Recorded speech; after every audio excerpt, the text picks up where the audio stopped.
let's talk about the canonical form of parabolic partial differential equations. So हम जो है canonical forms discuss कर रहे हैं अपनी second order partial differential equation की, जिसे हम कुछ इस तरह से लिखते हैं which is a u sub double x. ठीक है, ये सेकेंड ऑर्डर डेरिवेटिव है यू का विद रिस्पेक्ट टू एक्स, जिसे हम ये लिख सकते हैं partial square u by partial x square. फिर ये है plus two b u x y and it's the mixed order derivative which is partial square you वो partial x and partial y. Same इसी तरह से ये सेकेंड ऑर्डर डेरिवेटिव है with respect to y, first order derivative with respect to x and first order derivative with respect to y. और फिर ये unknown function या फिर डिपेंडेंट वेरिएबल जिसे कहते हैं, जिसे हमने फाइंड करना होता है पीडीई को सॉल्व करके, जिसे हम सोल्यूशन भी कहते हैं पीडीई का. और जी हमारे पास ऐसा फंक्शन है which depends on the independent variables x and y. इसे हम नॉन होमोजीनियस टर्म भी कहते हैं. ठीक है, या फिर इसे फोर्सिंग फैक्टर भी कहा जाता है. ठीक हो गया. सो इसके अलावा जब हम कैनोनिकल फॉर्म्स डिस्कस करते हैं तो हम जो हमारा जो बेसिक कंसर्न होता है वो सेकेंड ऑर्डर डेरिवेटिव्स वाली टर्म्स होती हैं. इसी पोर्शन को हम कहते हैं कि ये हमारे पास प्रिंसिपल पार्ट है. ठीक है, प्रिंसिपल पार्ट से ही डिस्क्रिमिनेंट कैलकुलेट किया जाता है which is equals to del is equals to B square minus A C. इसके अलावा ये जो बाकी फर्स्ट ऑर्डर डेरिवेटिव वाली टर्म्स हैं और जो नॉन होमोजीनियस टर्म है या फिर फोर्सिंग फैक्टर है, उसे हम इस तरह से कंबाइन एक फंक्शन या फिर रिलेशन की फॉर्म में लिख देते हैं, जिसमें पहले दो टर्म्स इंडिपेंडेंट वेरिएबल, फिर डिपेंडेंट वेरिएबल और उसके जो डेरिवेटिव्स इन्वॉल्व हैं वो लिखे जाते हैं. So this is our equation number 1. इसे हम जो है डिटेल में इसके अलावा भी introduction to the canonical form में डिटेल से स्टडी कर चुके हैं. फिर उसको उसी लेक्चर में जब हमने कोऑर्डिनेट ट्रांसफॉर्मेशन उस पर अप्लाई की थी इक्वेशन नंबर 1 पे, तो हमारे पास इक्वेशन नंबर 10 आई थी. ठीक है, इक्वेशन नंबर 10 में जो है बिल्कुल दिखने में सेम है इक्वेशन नंबर 1 की तरह की, बस फ़र्क कितना है कि ये जो अब हमारे कोफिशिएंट्स हैं ए बी एंड सी, इनकी कुछ वैल्यूज़ हैं. ठीक हो गया, और इन्हें नाम दिया गया है कोफिशिएंट ए बार को 11, 12 एंड 13. इक्वेशन नंबर 1 और इक्वेशन नंबर 10 जो है ये बिल्कुल सेम है, बस फ़र्क कितना है कि इनमें इंडिपेंडेंट वेरिएबल्स डिफरेंट है. हमने एक्स वाई से एक्साई और ईटा में ट्रांसफॉर्मेशन की है. ठीक है, तो जो डेरिवेटिव्स एक्स के रिस्पेक्ट से थे वो डेरिवेटिव्स एक्साई के रिस्पेक्ट से, और जो वाई के रिस्पेक्ट से थे वो ईटा के रिस्पेक्ट से इन्वॉल्व हो गए. ठीक हो गया.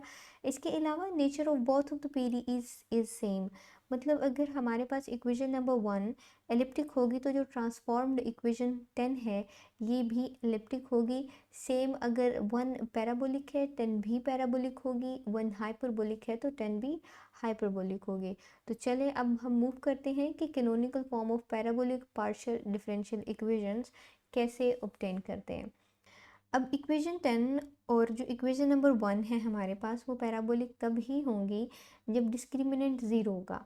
ये डिस्क्रिमिनेंट है जी इक्वेशन नंबर 1 का, and del bar is the discriminant of equation number 10. अब discriminant del is equals to है बी स्क्वायर माइनस ए सी, क्योंकि जो हमारे पास वेरिएबल्स हैं कोफिशिएंट्स हैं इक्वेशन नंबर 1 में वो ए बी और सी हैं विदाउट बार्स के. ठीक है, इसी तरह से अगर हम डेल बार की बात करें तो जो हमारे पास कोफिशिएंट्स हैं वो बार्स में हैं. इसी तरह से अब देखिए बी स्क्वायर इस तरफ लिख लेते हैं, ए सी इस तरफ ले आए तो इस तरह से इक्वेशन को लिख लिया. Now b is equals to plus minus square root a c, square root ले लिया. इसे इक्वेशन नंबर 26 का नाम दे लें और इसे इक्वेशन नंबर 27 का नाम दे लें. अब देखें कि इस इक्वेशन से क्या पता लग रहा है कि एक ही टाइम में हमारे पास इक्वेशन है जी b is equals to plus minus A C. तो हमने पहले भी बात की थी कि एक ही टाइम में ये तीनों जो है हमारे पास कोफिशिएंट्स ये ज़ीरो नहीं हो सकते.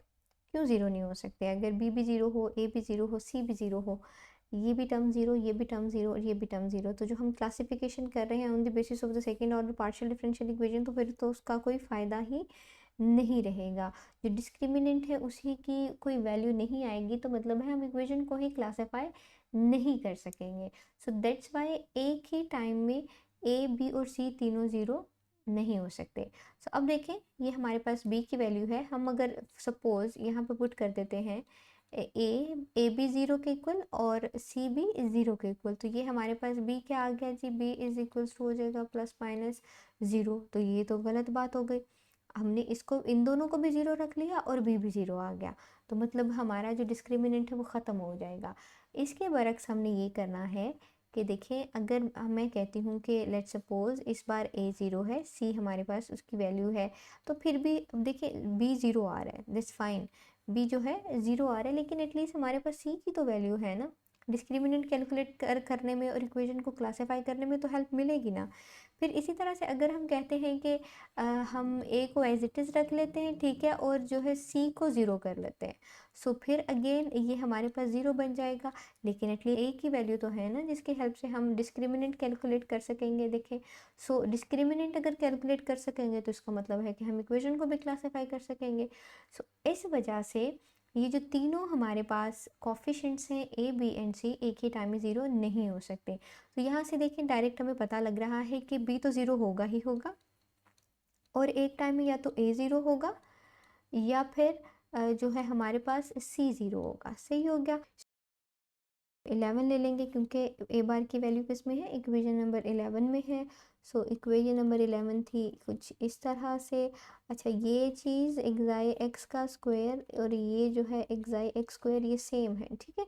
सो टाइम सेव करने के लिए आप इस तरह से भी लिख सकते हैं। उसके अलावा सेकेंड टर्म थी 2 एक्साई एक्स एक्साई वाई और थर्ड टर्म थी एक्साई वाई का स्क्वायर इज इक्वल्स टू 0। ये हमने इक्वेशन नंबर 11 लिखी है इस अजम्पशन से जो हमने ली थी, ठीक है।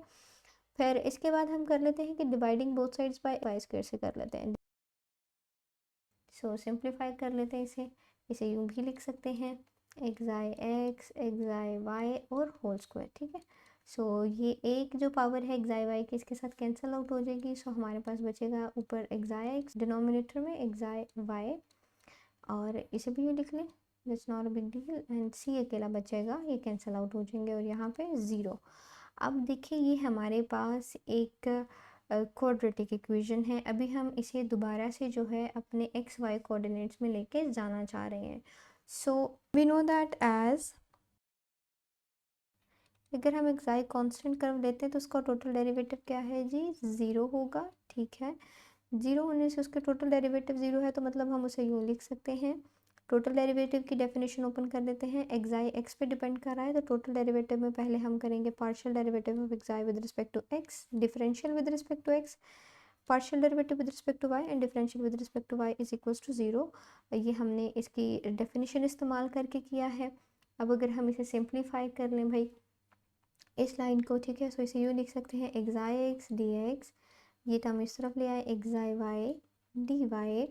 अब डिफरेंशियल्स एक तरफ ले लेते हैं और जो हमारे पास ये पार्शियल डेरिवेटिव्स हैं ये एक तरफ ले लेते हैं, ठीक है। सो ये इस तरफ ले आई हूँ तो ये होगा minus d Y by D x. अब देखें ये जो हमारे पास इक्वेशन थी, अगर हम इसे नाम दे लें अपनी इक्वेशन नंबर 29 का, तो हम इस वैल्यू को जो है अगर 30 का नाम दे लें तो हम कह सकते हैं कि 30 को हम 29 में इस्तेमाल कर लेंगे, ठीक है। सो 29 में ए लिखेंगे और इस एक्साई एक्स और एक्साई वाई की जगह पे ये लिखेंगे minus d Y by D x और फिर square plus 2b minus d Y by D x plus c is equals to zero. सही हो गया। अब जैसे देखिए माइनस ए का स्क्वायर क्या होता है भाई, ए स्क्वायर, सो इसी तरह से ये भी कर देंगे।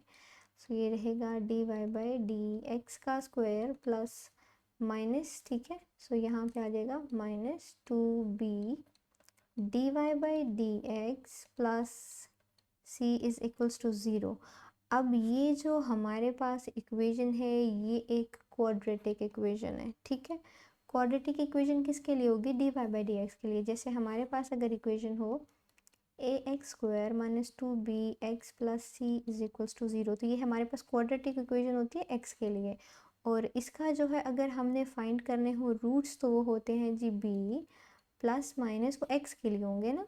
सो B square minus A c over a, ठीक है। सेम इसी तरह से इक्वेशन नंबर 31 के रूट्स लिखेंगे हम d Y by D x के लिए, ठीक है। D Y by D x के लिए होंगे, सही, एंड यहाँ पे b plus minus b square minus A c over a, ठीक हो गया। अब देखें हमने पैराबोलिक केस को डिस्कस कर रहे हैं ना, पैराबोलिक केस लिया है, तो पैराबोलिक केस में क्या होता है, डेल इक्वल्स टू ज़ीरो होता है, मतलब b square minus A c is equals to क्या होता है, zero. So as b square minus A c is equals to zero. तो जो हमारे पास ये इक्वेशन है ये क्या बच जाएगी, d Y by D x is equals to b plus minus zero by a, या फिर इसे हम यूँ भी लिख सकते हैं, ये ज़ीरो कर लेंगे तो ऐड कर लेंगे तो यही बचेगा ना, बी बाई ए। अब देखिए ये हमारे पास एक ही इक्वेशन है, इसे हम कैरेक्टरिस्टिक इक्वेशन भी कहते हैं। कैरेक्टरिस्टिक इक्वेशन ऐसी इक्वेशन जिसके अलॉन्ग हमारी पीडीई ओडीई में ट्रांसफ़र हो जाती है। देखिए ना, अभी हमारे पास थोड़ी देर पहले क्या थी, पार्शियल डिफरेंशियल इक्वेशन थी जिसमें पार्शियल डेरिवेटिव्स आ रहे थे, फिर उन पार्शियल डेरिवेटिव्स को अब ख़त्म कर दिया गया है। देखिए अब हमारे पास जो बची है इक्वेशन वो एक ऑर्डिनरी डिफरेंशियल इक्वेशन है। अब इस ऑर्डिनरी डिफरेंशियल इक्वेशन में एक ही कैरेक्टरिस्टिक आई है। देखिए ना, एक इक्वेशन है ना। फर्ज करें जैसे हाइपरबोलिक केस में हमने पढ़ा था, तो यहाँ पे हमारे पास वैल्यू थी, ये जो है डिस्क्रिमिनेंट की वजह से ये स्क्वायर रूट टर्म ज़ीरो नहीं हुई थी, तो हमारे पास दो कैरेक्टरिस्टिक आई थी, लेकिन यहाँ पे सिर्फ एक आएगी। सो इसका मतलब है कि हमारे पास इस बार जो है कैरेक्टरिस्टिक कर्व, मतलब इसका सोल्यूशन भी क्या होगा, एक ही आएगा। सो अगर हम कहते हैं let the solution of equation 32 is, अगर हम फर्ज करते हैं, क्योंकि इसके सोल्यूशन में एक्स और वाई दोनों होंगे, ठीक है, और सोल्यूशन एक फंक्शन होगा एक्स और वाई का, जो एक्स और वाई पे डिपेंड कर रहा होगा, क्योंकि सोल्यूशन में एक्स और वाई दोनों आएंगे, और कांस्टेंट भी आएगा इक्वल्स टू, वो कहते हैं कि हम अगर ये कांस्टेंट हो, ठीक है, सो देन बाय ट्रांसफॉर्मेशन, तो हमारे पास इस बार एक ही सोल्यूशन आया है, तो हम इसे लेट कर लेंगे एक्साइक इक्वल। हाइपरबोलिक केस में हमारे पास टू सॉल्यूशंस आए थे, लाइक यहाँ पे हमारे पास एक और सॉल्यूशन आया था और उसे हमने लेट कर लिया था ईटा के इक्वल। लेकिन यहाँ पे इस केस में हमारे पास तो एक ही कैरेक्टरिस्टिक इक्वेशन आई और उसका एक ही सॉल्यूशन आया, तो मतलब हमारे पास जो है सिर्फ एक ही यहाँ पे इक्वेशन आएगी, मतलब एक ही हमारे पास कैरेक्टरिस्टिक कर्व आएगी। अब हमें तो ईटा की भी ज़रूरत है, सो ईटा कहाँ से ऑब्टेन होगा, ईटा हम खुद चूज़ कर सकते हैं, एक्स चूज़ कर सकते हैं, इसके अलावा कुछ भी ऐसी वैल्यू चूज़ कर सकते हैं कि जिसकी वजह से जो हमारा जैकोबियन होगा इस ट्रांसफॉर्मेशन का, ठीक है, एक्साई और ईटा जो हमने ट्रांसफॉर्मेशन की है वो ज़ीरो के इक्वल नहीं होगा। तो जैकोबियन कैसे कैलकुलेट कर रहे थे, एक्साई का डेरिवेटिव एक्स के रिस्पेक्ट से, वाई के रिस्पेक्ट से, ईटा का एक्स के रिस्पेक्ट से, ईटा का वाई के रिस्पेक्ट से, और अगर ये ज़ीरो के इक्वल नहीं आएगा तो मतलब आपने ईटा की वैल्यू ठीक चूज़ की है, जो हमारी ट्रांसफॉर्मेशन है वो इन्वर्टेबल है। There is one one relationship between the transformation जो हमने इक्वेशन 1 से इक्वेशन 10 तक की है, ठीक है। सो हमने इस तरह से ईटा को चूज़ करना है, अगर ज़रूरत पड़े तो ईटा कुछ और भी हो सकता है, एक्स स्क्वायर लिया जा सकता है, शर्त ये है कि ये जो हमारे पास जैकोबियन है वो ज़ीरो के इक्वल नहीं आए, और ये इंश्योर करता है कि हमारी ट्रांसफॉर्मेशन जो है इन्वर्टेबल है। ठीक हो गया। अब हम ऑलरेडी जो है देख चुके हैं कि हमने अगर ए बार ज़ीरो लिया था और बी बार भी ज़ीरो लिया था, तो हमारे पास जो कैनोनिकल फॉर्म होगी क्वेश्चन नंबर 11 से, अब उसमें कौन सी टर्म्स बच जाएंगी भाई, ये रही equation number 11, sorry equation number 10 से ए भी ज़ीरो और उससे देखा हमने बी भी ज़ीरो था, सो हमारे पास जो बाकी टर्म बच जाएगी वो ये टर्म बच जाएगी, और यही हमारी कैनोनिकल फॉर्म होगी इक्वेशन नंबर 1 की। सो यहाँ पे लिखेंगे हम, so the canonical form of equation 1 can be written as, c bar वाली टर्म बच जाएगी यू ईटा ईटा, और एफ बार, मतलब बाकी सारी टर्म्स भी आएंगी इसमें जिसमें फर्स्ट ऑर्डर डेरिवेटिव्स होंगे और जिसमें मिक्स्ड डेरिवेटिव इन्वॉल्व या हाईएस्ट ऑर्डर डेरिवेटिव इन्वॉल्व नहीं होंगे, ठीक है। So this is the canonical form which is required. इसे यूँ भी लिखा जा सकता है, u eta eta is equal to f bar over c bar, ठीक है। और अगर जो दूसरी पॉसिबिलिटी थी कि हमने कहा था कि बी तो ज़ीरो होगा ही होगा, और अगर एक बार ए ज़ीरो हो सकता है या फिर सी बार ज़ीरो हो सकता है, so b bar is equals to zero, यहाँ पे कंडीशन थी c bar is not equals to zero, तो यहाँ पे सी बार, सॉरी ए बार जो है वो ज़ीरो नहीं होगा। तो उस सूरत में जो हमारी कैनोनिकल फॉर्म आएगी स्लाइटली डिफरेंट होगी, उसमें यू एक्साई एक्साई आएगा और आएगा जी एफ बार ओवर ए बार, और एफ बार की सारी वैल्यूज़, ठीक है। So this was the canonical form of the parabolic partial differential equation. So जो एग्जांपल हमने ली है जी वो है second derivative of u with respect to x square plus 2 partial square u by partial x partial y partial square u by partial y square, ठीक है। सो अब बढ़ते हैं हम सोल्यूशन की तरफ और इसके हम कैनोनिकल फॉर्म फाइंड करेंगे। कैनोनिकल फॉर्म बेसिकली फाइंड क्यों करते हैं, इसलिए फाइंड करते हैं कि इससे हमारी पीडीई जो है वो थोड़ी सी सिंप्लीफाई हो जाती है, फिर उससे जनरल सोल्यूशन और फिर पर्टिकुलर सोल्यूशन फाइंड करना आसान हो जाता है। सो रीराइट कर लेते हैं हम अपनी पीडी को। इस तरह से गिवन हो या इस तरह से गिवन हो कोई फ़र्क नहीं पड़ता, both of them are same. Equation number 1 का नाम दे लेते हैं। सो अब हम क्या करेंगे जी, डिस्क्रिमिनेंट फाइंड करेंगे। उसके लिए हम कर लेंगे इस इक्वेशन को compare, PDE second order PDE के साथ इसको कंपेयर करेंगे। कंपेयरिंग से देखिए यहाँ पे a है और यहाँ पे कुछ भी नहीं, कोई कोफिशिएंट ना हो तो वहाँ पे 1 होता है। सो a इज़ इक्वल्स टू 1। अब यहाँ पे 2b है, यहाँ पे सिर्फ 2 है, सो लिख लेते हैं। और देखें b हमारे पास क्या बच जाएगा 1। फिर यहाँ पे देखें हमारे पास c है और यहाँ पे कुछ भी नहीं मतलब 1 है, so c is also equals to 1। So which implies that discriminant, so del is equals to B square minus A C, ठीक है। बी स्क्वायर ए और सी वैल्यू सब्सटीट्यूट कर दी, 1 minus 1 is equals to 0, del is equals to 0 है। So which implies that equation 1 is parabolic, ठीक है। ये अब पैराबोलिक हो गई। अब हमने क्या करना है कि इसकी कैरेक्टरिस्टिक इक्वेशन फाइंड करनी है, और हम ऑलरेडी डिस्कस कर चुके हैं कि जो पैराबोलिक इक्वेशन होती है उसकी कैरेक्टरिस्टिक किस तरह से डिफाइन की जाती है। सो द कैरेक्टरिस्टिक इक्वेशन सिर्फ एक ही इसकी कैरेक्टरिस्टिक इक्वेशन होती है जो फैमिली ऑफ कर्व्स को रिप्रेजेंट करते हैं, only of one type. So now यहाँ पे हम लिखेंगे जी कैरेक्टरिस्टिक।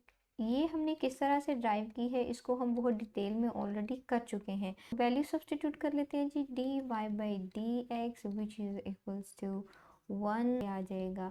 डी वाई सेपरेट कर ली है हम लोगों ने वेरिएबल्स को, इंटीग्रेट कर लेंगे दोनों साइड्स को। यहाँ पे हमारे पास आ जाएगा जी y और यहाँ पे x प्लस सी। अब देखें हम c कांस्टेंट की वैल्यू फाइंड कर लेते हैं। तो अब देखें यूजुअली हमारे पास जो है हाइपरबोलिक केस में 2 कैरेक्टरिस्टिक आती हैं, तो वहाँ से हम जो है एक्साई और ईटा दोनों की वैल्यूज़ फाइंड कर लेते हैं। एलिप्टिक के केस में भी 2 कैरेक्टरिस्टिक्स हमारे पास आती हैं, तो हम उनकी हेल्प से एक्साई और ईटा दोनों को आइडेंटिफाई कर लेते हैं, जिन्हें हम कैरेक्टरिस्टिक कर्व्स कहते हैं। लेकिन यहाँ पे हमारे पास सिर्फ एक कर्व आ रही है, सो हम उसे जो है अब एक्साई के इक्वल रख लेंगे और ईटा को हम x के इक्वल लेट कर लेंगे। अब ईटा की सिलेक्शन की कंडीशन ये है कि जब हम इस ट्रांसफॉर्मेशन का जैकोबियन कैलकुलेट करें तो वो ज़ीरो नहीं होना चाहिए, ठीक है। सो नाउ हम इनके डेरिवेटिव्स कैलकुलेट कर लेते हैं।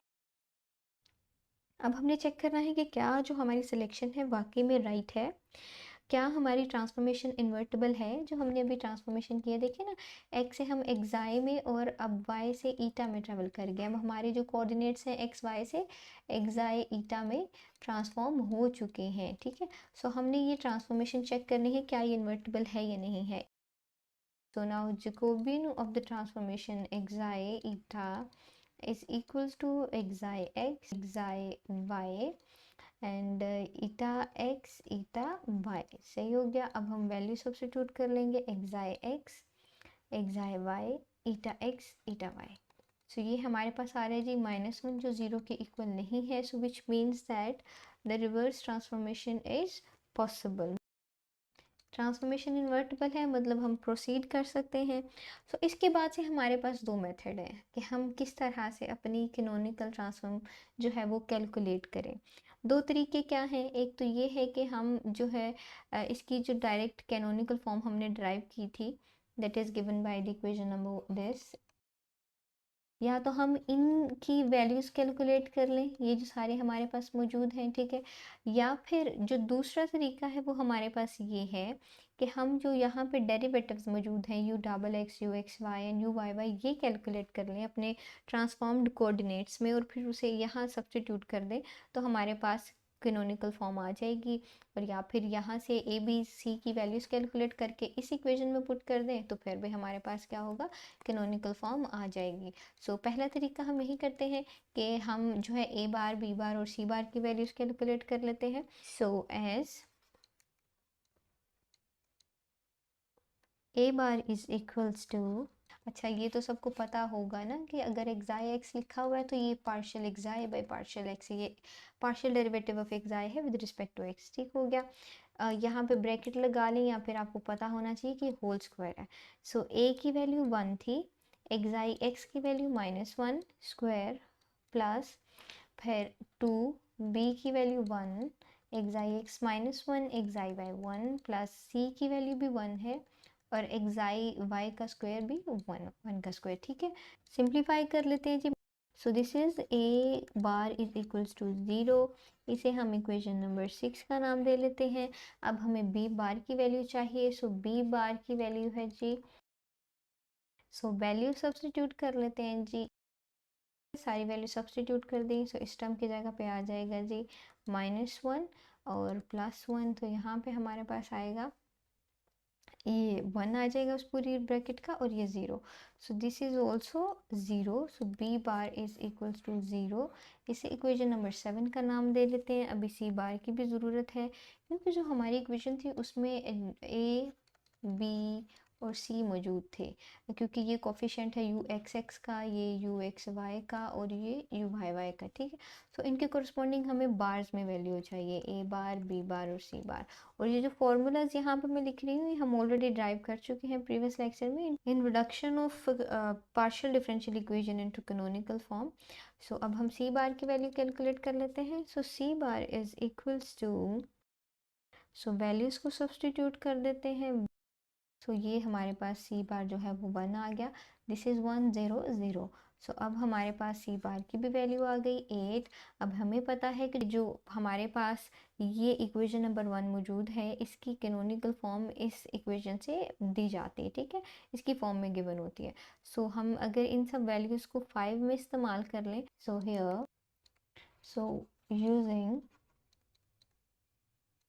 Equation 7, 6, 8 and 9 in equation 5। ठीक है, सो इक्वेशन 5 में सबसे पहले ए था, ए की जगह पे 0, उसके बाद U xi xi, B B 0 and U xi eta, C C की जगह पे 1 और यू ईटा ईटा प्लस सारी टर्म्स थी उनकी जगह पे 0 और इज इक्वल्स टू 0। ठीक है, ये 0 हो गई, ये भी 0 ख़त्म। So we are left with u eta eta is equals to 0। So this is the required canonical form of the partial differential equation given in equation number 1। ठीक है, तो ये हमारी canonical form थी जो हमने obtain करना थी। अब अगर हम देखें दूसरा मेथड जिससे हम लोग कैलकुलेट कर सकते हैं कैनोनिकल फॉर्म, वो यहाँ तक बिल्कुल सेम जाएगा। ठीक है, लाइक हियर अंटिल दिस, यहाँ तक बिल्कुल सेम जाएगा। इसके आगे से कैलकुलेशन थोड़ी सी माइनर सी डिफरेंट होगी but it's really easy as well. तो चलें अब कैलकुलेट करते हैं इक्वेशन नंबर 1 की canonical form using the second method, जिसमें हम जो है डेरिवेटिव्स की वैल्यू कैलकुलेट करेंगे जो हमारी ओरिजिनल पीडीई में गिवन है वो ये वाले थे। ठीक है, सो अब हम इनकी वैल्यूज़ कैलकुलेट करेंगे इन ट्रांसफॉर्म्ड कोऑर्डिनेट्स, मतलब एक्साई ईटा की फॉर्म में। सही है, सो सबसे पहले u x x is equals to है हमारे पास होता है जी, अब हमारे पास जो डेरिवेटिव्स थे वो सिर्फ चंद एक ही हैं जो नॉन ज़ीरो हैं, मतलब एक्साई एक्स -1 आया था, एक्साई वाई 1 आया था और eta x is equals to हमारे पास आया था जी 1 के इक्वल। ठीक है, सो इसके अलावा जो सारी टर्म्स होंगी ऑब्वियसली वो 0 हो जाएंगी डेरिवेटिव्स की वजह से। So this term will be 0, this term will be 0। So now you x X की जगह आएगा यू एक्साई एक्साई -1 का स्क्वायर यू ईटा ईटा और ईटा एक्स का स्क्वायर प्लस 2 यू एक्साई ईटा एक्साई एक्स और ईटा एक्स। ठीक हो गया, ये सारी वैल्यू सब्सटीट्यूट कर दी। यहाँ आ जाएगा जी U xi xi U eta eta -2 U xi eta. तो ये हमारी यू एक्स एक्स की वैल्यू आ गई। इसे हम इक्वेशन नंबर 5 का नाम दे लेते हैं, क्योंकि ऑलरेडी इक्वेशन नंबर 4 तक हमने बात की है कि बिल्कुल सेम है यहाँ तक का, ठीक है। सो इसके बाद हम फर्दर प्रोसेस सब कर रहे हैं by using the second method. अब देखिए हमें चाहिए यू वाई वाई। तो यू वाई वाई की वैल्यू है जी, U Y Y is equals to, इस इक्वेशन में जहाँ जहाँ पे एक्स है बस वहाँ पे वाई लिख दें, ठीक है। अब देखिए ईटा वाई मौजूद नहीं है, मतलब वो डेरिवेटिव ज़ीरो था, हमने नहीं लिखा, ये भी ज़ीरो, ये टर्म भी ज़ीरो, ये भी ज़ीरो, और ईटा वाई ये भी ज़ीरो, एक्साई वाई बस ये टर्म बचेगी। So we are left with u Y Y is equals to u xi xi, और एक्साई वाई का स्क्वायर वन का स्क्वायर, वन का स्क्वायर वन होता है। इसे इक्वेशन नंबर 6 का नाम दे लें। अब थर्ड डेरिवेटिव कैलकुलेट कर लेते हैं, जो मिक्स्ड डेरिवेटिव है उसे कैलकुलेट कर लेते हैं। तो जो यू एक्स वाई की वैल्यू है जी, कंपेरेटिवली जो फर्स्ट मेथड अभी हमने किया है वो आसान है, क्योंकि उसके फार्मूलाज शॉर्ट हैं। लेकिन अगर ये फार्मूलाज भी याद कर लिए जाएं तो ऑब्वियसली ये मेथड भी बहुत आसान हो जाता है, ठीक हो गया। सो अब देखें हमारे पास ईटा एक्साई और इन तीनों के बस जो है डेरिवेटिव्स मौजूद हैं।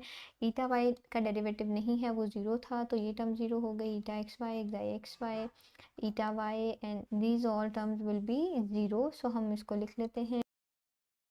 अब इसको सिंप्लीफाई कर लेते हैं जी, ये हमारे पास आ जाएगा minus U xi xi plus U xi eta, ठीक हो गया। इसे हम इक्वेशन नंबर 7 का नाम दे लेते हैं।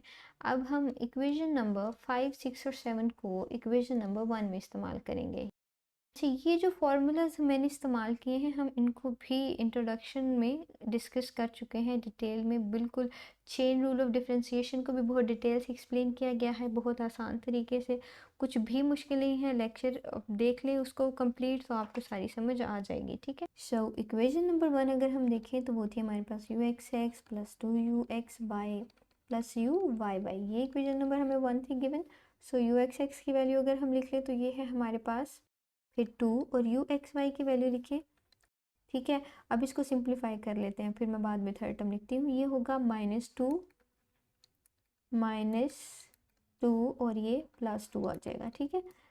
मल्टीप्लिकेशन कर लिया हमने, ब्रैकेट ख़त्म कर दिया है। अब थर्ड टर्म है plus you Y y plus you Y y, u Y y में है u xi xi equals to 0।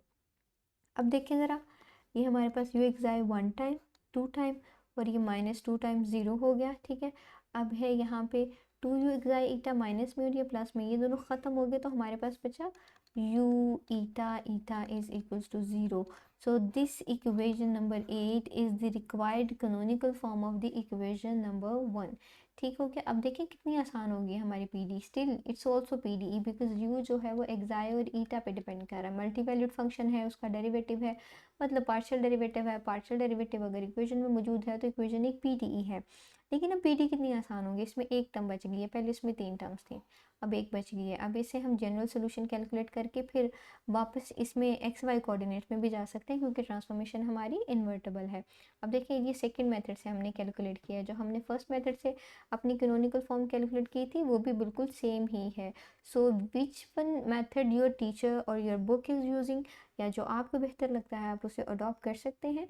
I am explaining both of this methods ताकि जिस तरह से भी आप कंफर्टेबल फील करें आप एग्जाम्पल को सॉल्व कर लें।